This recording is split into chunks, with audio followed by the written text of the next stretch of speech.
he was not messaging people the day before saying, I'm gonna be murdered, they're coming after me. I'm just gonna jump in here and tell you that's a lie. What we know happens thereafter is Charlie concludes this call with Josh and the rabbi, and then he sends off text messages to his security chief, Dan Flood, also to Andrew Colvett, and he says to them that they are going to kill me. And then you have the Times Events reel, able to say this. That's the narrative. It was written. This is the perfect screenplay for them. Charlie Kirk's mother has finally broken her silence after Erika was caught in yet another lie about what really happened on Charlie's final night. And this time, the evidence is overwhelming. Erika had been telling people that Charlie was terrified and feared for his life. But newly surfaced details suggest that claim doesn't add up. Now, instead of addressing the inconsistencies, she appears to be shifting the story, reframing events and positioning herself as the brave one in the situation. But that's only part of it. Fresh information has also emerged about a dinner Erika reportedly arranged on Charlie's last night. According to sources, the gathering included a Zoom call with a rabbi in Israel, who allegedly urged Charlie to reconsider his stance on certain key issues.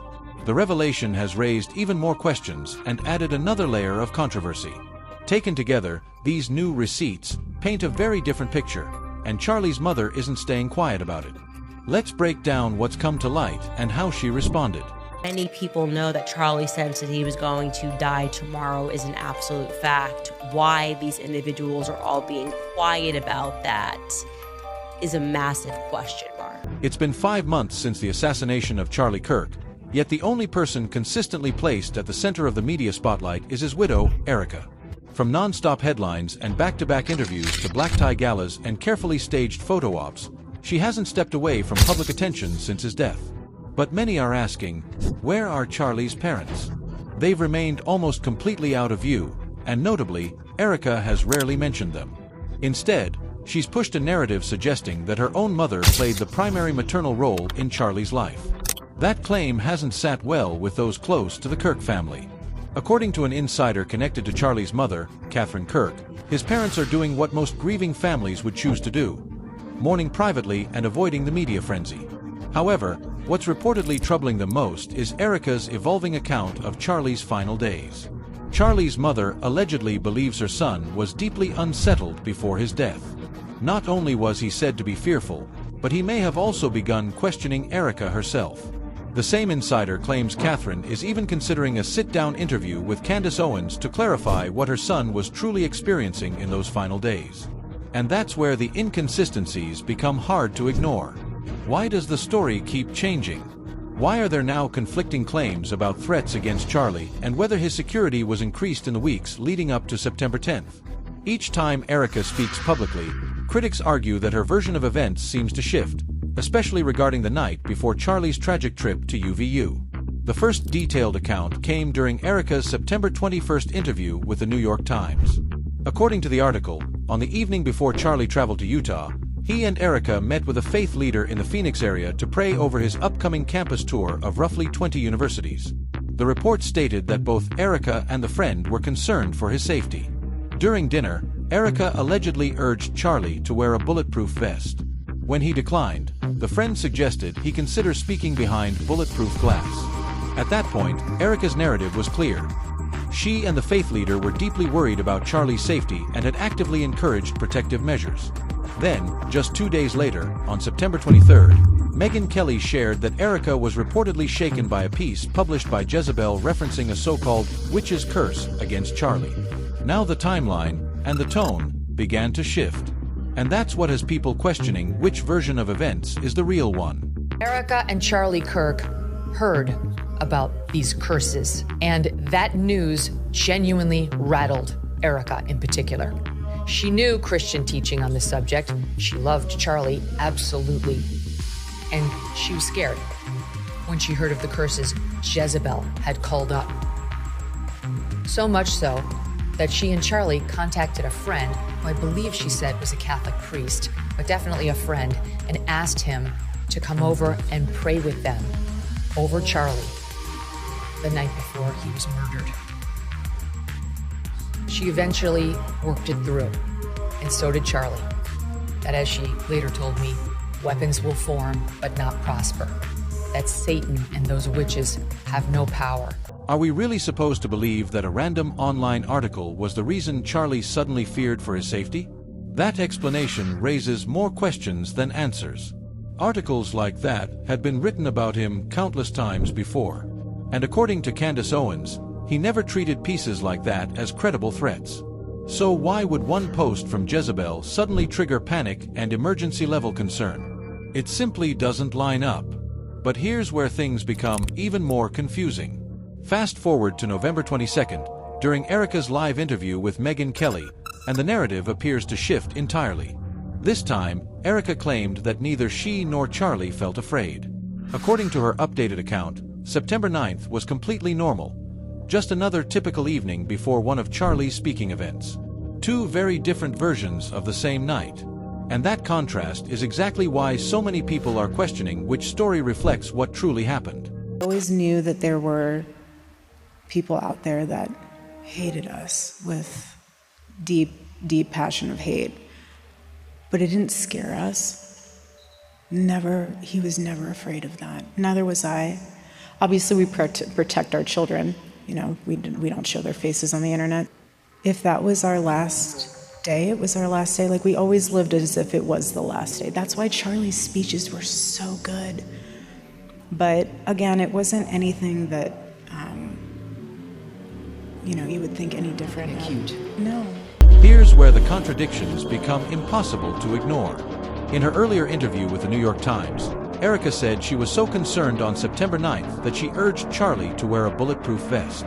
She also claimed he felt that something wasn't right before the UVU event, so unsettled that he couldn't sleep. In fact, she described hearing him get up in the middle of the night, saying his adrenal glands were just going off. He got up and I could hear him eating something in the kitchen. That paints a picture of a man under serious stress.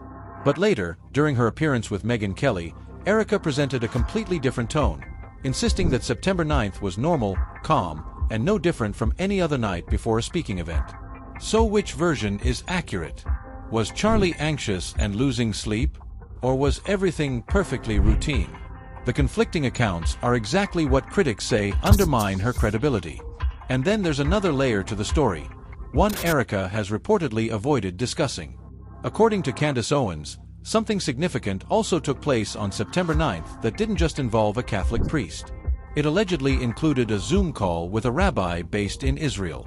Candace claims that on September 8th, Charlie sent a message indicating he was stepping away from advocacy related to Israel. If true, that would be a major development, especially considering the well-known donor landscape surrounding Turning Point USA. And that's why this detail has raised even more eyebrows.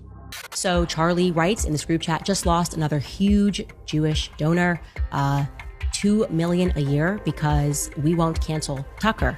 I'm thinking of inviting Candace. Somebody writes, ugh. Charlie writes, Jewish donors play into all of the stereotypes. I cannot and will not be bullied like this, leaving me no choice but to leave the pro-Israel. After Candace Owens raised that point, a new voice entered the conversation. Turning Point, affiliated podcaster Josh Hammer stepped in to clarify the timeline.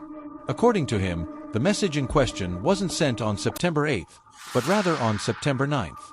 He further claimed that following that text exchange, Charlie joined a Zoom call to seek guidance on specific talking points.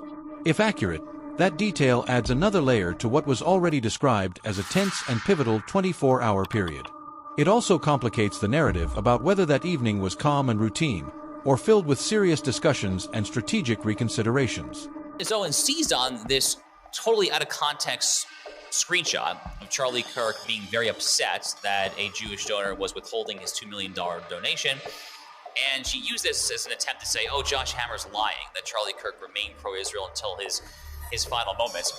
But she's also holding aside that 2 hours after this screenshot, if you look at the timestamps, 2 hours after that, I and a few others were in a small Zoom chat, a small Zoom call with Charlie Kirk the night before he was killed that Charlie organized. Charlie organized this Zoom call for the express purpose of trying to make sure that he had all the best answers, the best messaging advice for how to speak about Jewish-Christian relations and the Israel question on college campuses. But this is where the situation reportedly takes an even stranger turn.